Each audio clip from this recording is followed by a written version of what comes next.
예, 모닝 브리핑 방송 시작하겠습니다. 미국의 고용지표가 예상치 하회하면서 금리가 빠지고 또 지수는 올라가는 그런 모습을 보였고요. 다만 대형주 중심으로 올라갔고 중소형주는 경기 둔해지는 거 아니냐 이런 걱정 때문에 좀 하락하는 그런 모습을 보였습니다. 우리 증시는 어제 삼성전자가 엔비디아 이슈로 시간에 강세 보였는데 이게 정규 시장에서도 이어질 수 있는지 주목을 해봐야 될 것 같고요. 그리고 또 코스닥에서는 2차 전지 제약주가 강했고 4대 종목인 나머지 반도체하고 엔터는 좀 부진했거든요. 그래서 오늘 이 구도가 유지가 되는지 뒤집히는지 중요한 포인트로 봐야 될 것 같습니다.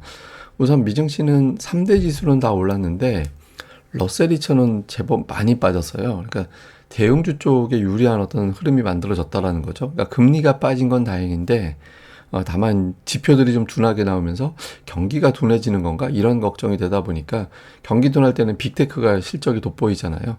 그래서 그쪽에 좀 매수가 집중되는 그런 모습을 보였죠. 그래서 대형주들 중심으로 보면 뭐 메타하고 테슬라 정도가 빠지고 나머지는 올라가는 그 대형주가 이제 지수를 끌어올리는 방어하는 이제 그런 역할을 좀 했던 것 같습니다. 어쨌든 지수가 올라갈 수 있었던 거는 구인구직 보고서 때문인데 4월 구인이 805만 건, 그러니까 806만 건 정도 나왔거든요. 예상이 840만인데다가 계속해서 구인 건수가 줄어들고 있어요. 그러니까 1200만 피크 치고 나서 계속해서 줄어드는 그런 모습이 나오고 있고 시장에서 중요하게 보는 데이터가 자발적 퇴사 비율이거든요. 이걸 왜 중요하게 보냐면 이게 잘린 게 아니라 그냥 내가 그만두는 거야. 이게 이렇게 되는 케이스 같은 경우는 내가 자발적으로 그만둔다라는 건 어디 더 조건이 더 좋은 곳으로 옮겨간다라는 거거든요. 그러니까 급여가 올라가는 신호로 해석을 해요. 예, 더 좋은 조건이 있으니까 나가는 거지. 뭐 이렇게 해석하는데 이 비율이 계속 내려가고 있다라는 거는 임금 상승률이 둔해지고 있구나. 또 이렇게 해석을 하거든요. 그래서 데이터상 고용 시장이 둔화되고 있다. 이렇게 평가가 된 거죠. 그러다 보니까 이제 국채 금리가 뚝 떨어지면서 4.33%대까지 4.35%가 200일선이거든요. 200일선을 깨고 내려가는 그런 모습이 나왔고 금리 인하 확률, 그러니까 9월 기준으로 보면 9월에 지금 첫 금리 인하를 예상하고 있는 거잖아요. 그러니까 65% 정도까지 9월 인하 확률이 올라가는 그런 모습을 보였습니다. 그래서 지금 10년물 기준으로 보면은 200일선 정도 이제 살짝 깨는 그런 모습까지 나왔거든요. 근데 지난번에 이제 200일선에서 튕겨 올라간 적이 있어서 이 선이 이제 지선이 될 거냐 아니면 이제 완전히 이탈할 거냐 이건 금요일에 나오는 고용지표가 중요한 역할을 하겠죠. 그래서 만약에 이걸 깨고 내려가게 된다라면 주식시장에는 특히 이제 신흥시장 쪽에는 조금 더 유리한 그런 흐름이 만들어질 수도 있다 이렇게 봐야 됩니다.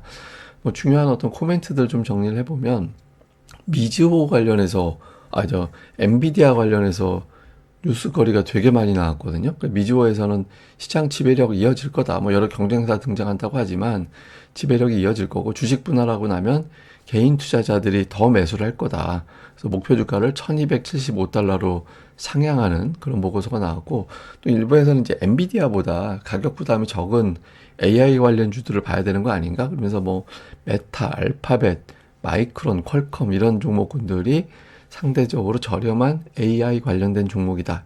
이런 분석들도 나왔습니다. 그리고 오늘 뭐 엔비디아는 여러 가지 뉴스가 있었죠. 뭐 머스크가 그 AI에 관련된 구매를 이제 요청을 했다. 그러니까 여기로. 근데 원래 테슬라 쪽에 이제 넣으려고 했다고 하는데 테슬라가 아닌 뭐 XAI 이쪽으로 투입한다라는 보도가 나왔죠. 그리고 또 폭스콘이 대만에 그러니까 블랙웰을 생산하기 위한 관련된 센터를 좀 컴퓨터 센터를 짓는다더라. 하여튼 이런 등등의 뉴스가 나왔거든요. 그래서 엔비디아가 어쨌든 오늘 올라가면서 지수를 좀 견인을 하는 그런 역할을 했죠. 그리고 시장 관련해서는 이제 제프리스에서는 그 약한 지표들이 연준을 움직이는 계기가 될 거다. 그래서 단기로는 위험 자산에 부담이 될 수도 있겠지만 결국에는 금리 인하 이거는 위험 자산에 긍정적인 영향을 줄 거야. 이런 평가를 했고요. 웰스파고 같은 경우도 대선이 증시에는 긍정적으로 영향을 주는 경우가 있어서 내년도까지 S&P 500이 5,700까지 올라갈 거다. 이런 주장을 하기도 했습니다. 반면에 이제 스티펠 같은 곳에서는 인플레이션이 쉽게 안 떨어지고 있어서 9월 말까지 증시가 급락할 수 있다. 이게 뭐 지금 6월이니까 거의 한 3개월 조금 더 되는 기간 동안에 10%나 증시가 조정이 나올 수도 있다. 이런 주장을 제기하기도 했습니다. 근데 지금은 이제 조정로는 비교적 상대적으로 좀 적은 편이에요. 비율이. 좀 낙관적이거나 좀 박스권일 거야 이런 주장이 상대적으로 더 많은 그런 비율을 차지하고 있습니다. 그런데 오늘 대형주들이 강했잖아요. 중소형주는 빠지고, 그러니까 최근에 자금 동향 보면 좀 그렇게 보이긴 해요. 그러니까 미국의 대형주 관련된 ETF 또는 자금 쪽에 이제 매수 자금이 좀 유입되는 그런 모습을 보이고 있고, 나머지는 그렇게 활발하게 유입되고 있다 이렇게 보기는 어렵거든요. 그래서 상대적으로 미국 대형주 쪽에 좀 주목도가 좀 높아져 있는 그런 상태다라고 봐야 될 것 같습니다. 뭐 특징주로는 엔비디아가 신고가 경신했기 때문에 이걸 봐야 되고, 국제유가 계속 빠지면서 에너지 섹터가 약세 보이고 있는데 고점 대비 10%에 육박하고 있거든요. 그래서 10% 넘어가게 되면 약세장에 진입했다 이렇게 평가를 하죠. 그래서 이 부분에서 유가 튕기고 에너지주도 튕기는지, 아니면 이제 에너지 쪽은 완전히 이제 밀려버리고 다시 뭐 메가세븐 또는 빅테크 쪽으로 좀 자금이 집중이 되는지, 이런 부분들도 좀 주목을 해봐야겠습니다. 자, 우리 증시는 어저께 마감하고 나서 이슈가 좀 있었죠. 그러니까 젠슨 왕이 삼성이 HBM 관련해서 테스트에 실패한 적이 없다, 그러니까 이런 어떤 보도라고, 또 일부에서는 뭐 마치 공급될 것 같이 보도가 나왔는데, 그러니까 외신에서는 공급이 된다라는 건 아니고 테스트 통과에 노력하고 있다 정도의 어떤 내용으로 봐야 되거든요. 그래서 근데 어쨌든 이 보도가 나오면서 시간의 거래에서 삼성전자가 77,000원을 돌파했고, 반면에 하이닉스는 하락하는, 그러니까 이런 엇갈림이 나왔거든요. 근데 내용을 보면 뭐 테스트를 뭐 실패했다라고 단정하는 게 아니라, 원래 이런 걸 통과하는 과정이, 제가 뭐 그 전에 집 짓는 거로 비유를 해드렸잖아요. 그러니까 뭐 집 짓고 할 때 이거 자꾸 이제 오차 이거 도배 좀 잘못된 거 고쳐주세요. 그러니까 싱크대 배치된 거 잘못된 거 고쳐주세요. 이렇게 막 서로 조율하는 그런 과정들이 좀 있거든요. 그래서 테스트 실패라기보다는 이거 열이 좀 나는데 열 좀 식혀보지. 뭐 이거 이렇게 문제되는데 이거 좀 잡아보는 게 어때? 이렇게 자꾸 서로 조율하는 과정이 진행되고 있는 걸로 보여지거든요. 그래서 뭐 이제 엔비디아 입장에서도 어쨌든 삼성 거 공급 받는 게 유리하기 때문에 뭐 한 업체에 독점하기는 쉽지는 않잖아요. 그래서 언젠가는 되긴 할 거다라고 봐야겠죠. 근데 어쨌든 이 뉴스가 나오면서 삼성전자가 오늘 돌리게 되는 계기가 되는지 주목을 좀 해봐야 될 것 같고요. 코스닥 쪽에서는 어저께 시가총액 그 탑5가 다 올라가는 그런 모습을 보였는데, 그 업종별로 종목 하나씩 꽂아가지고 이제 봤는데, 5월 중순 이후부터 보면 5월 중순 이후에 어떤 거는 올라갔다가 빠지고 어떤 건 내려갔다 올라가고 하면서, 결국에는 지금 현재 5월 중순 이후에 수익률이 거의 비슷해졌어요. 반도체 HPSP나 제약, 셀트리온 제약, 2차전지 에코프로가 다 비슷해졌거든요. 그러니까 뭐 가격이 부담되거나 가격 매력이 있거나 이게 다 지워진 상태에서 이제 흔히 얘기하는 똔똔이 돼버려서, 여기서부터는 이제 뭔가 좀 주도를 하는 그런 종목이 나올 가능성이 있죠. 그러니까 어제 같은 경우는 2차 전지와 제약 쪽이 힘이 실렸다면 이 구도가 이어지느냐, 오늘 같은 경우는 반도체가 다시 올라가느냐, 요 구도, 제가 이제 계속 말씀드리지만 빅3로 치면 2차 전지, 제약, 반도체, 빅4로 치면 여기 엔터, 이렇게 이제 되는 건데, 이 중에서 2개 이상 지속적으로 매일 올라가줘야 코스닥을 멱살 잡아 올리면서 코스닥 강세구만, 이렇게 이제 투자들이 판단하게 되는 계기가 될 수 있거든요. 그래서 어떻게든 자꾸 뭔가 재료가 나와서 자꾸 올라가는 그런 움직임이 나오는 게 상당히 중요하죠. 그래서 시총 상위 종목들의 흐름을 좀 주목을 해봐야 됩니다.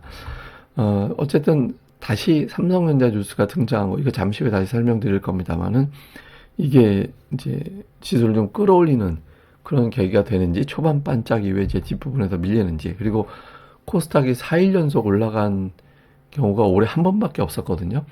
네, 오늘 그런 어떤 움직임이 나오는지, 그리고 저는 상승 종목 수가 되게 중요하다라고 보는데, 지금은 ADR 상으로는 이전보다 상승 종목 수가 많은 날이 자주 등장하는 그런 시기로 왔거든요. 그래서 근데 특히 오늘 초반 대비 오후장의 상승 종목 수가 어떻게 되느냐, 이게 이제 시장의 힘을 확인하게 된, 대형주만 가지고 지수의 힘을 보는 게 아니라 상승 종목 수 가지고 전체적인 시장 힘을 좀 봐야 되거든요. 그래서 오후장에까지 상승 종목 수가 쉽게 줄지 않는 그런 흐름이 나오게 되느냐, 하여튼 요 비율도 되게 시장의 힘을 테스트하는 데 도움이 될 거고요. 어제 같은 경우 제약과 2차 전지가 반도체 엔터보다 우세했는데, 이 구도가 고정이 되는지 바뀌는지, 앞서 보여드린 대로 제약, 2차 전지, 반도체가 5월 중순부터 따져놓고 보면 결국에는 수익률이 비슷해져 버린 그런 상태가 됐거든요. 그래서 이 중에서 어떤 게 이제 다시 치고 나가는지 요 구도도 주목을 해보는 게 좋겠습니다. 자, 다음은 이제 삼성전자 이야기를 좀 해보겠는데, 삼성전자를 제가 일지로 한번 봤어요. 그러니까 첫 번째 주가가 하락하기 시작할 때 8만 원 이하로 깨지기 시작할 때 계기가 됐던 거는 미국에서 이제 대규모 국채 발행이 단행이 되면서 금리가 튕겨 올라가고 금리 튕겨 올라가면서 이제 외국인들 대규모 선물 매도 나오고 그러면서 삼성전자가 밀리는 그런 현상이 나타났죠. 그리고 또 그날 하필이면 이제 만기일이었고 이런 현상이 좀 주가를 끌어내렸고 그 다음에 이슈가 됐던 거는 이제 HBM 테스트 실패설 이게 또 나오면서 주가가 한 번 더 떨어지는 그런 계기가 됐고요. 그 다음에 이제 노조의 파업 선언이 겹치면서 삼성전자가 주가가 밀리는 그런 계기가 됐거든요. 근데 이게 하나하나씩 좀 지워지는 분위기죠. 우선 미국의 국채금리 때문에 빠졌던 거는 국채금리가 빠져버리면서 외국인들이 선물 매수로 바뀌었고 이거는 이제 삼성전자 주가가 올라가는 그런 계기가 되는 거고 HBM 테스트 실패설은 또 젠슨왕이 그건 아니야 그냥 테스트 진행 중이야 이렇게 또 언급을 하면서 이게 또 지워졌거든요.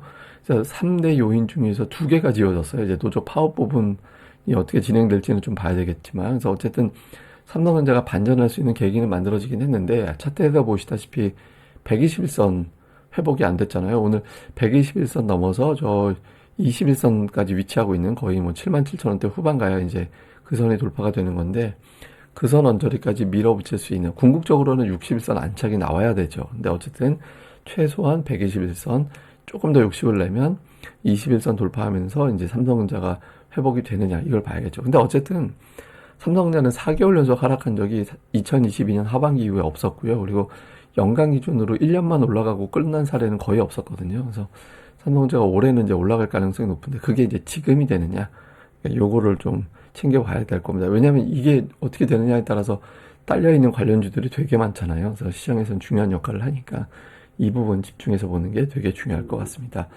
예, 자세한 건 제가 또 다음 방송에서 내용을 정리해서 전달해 드리겠습니다. 이 방송 구독하기와 좋아요 꼭 부탁드립니다. 특히 구독하기 많이 좀 눌러주셔서 제 방송이 다른 방송 대비 제가 보니까 압도적인 게 그 구독자 대비 조회수가 되게 높아요.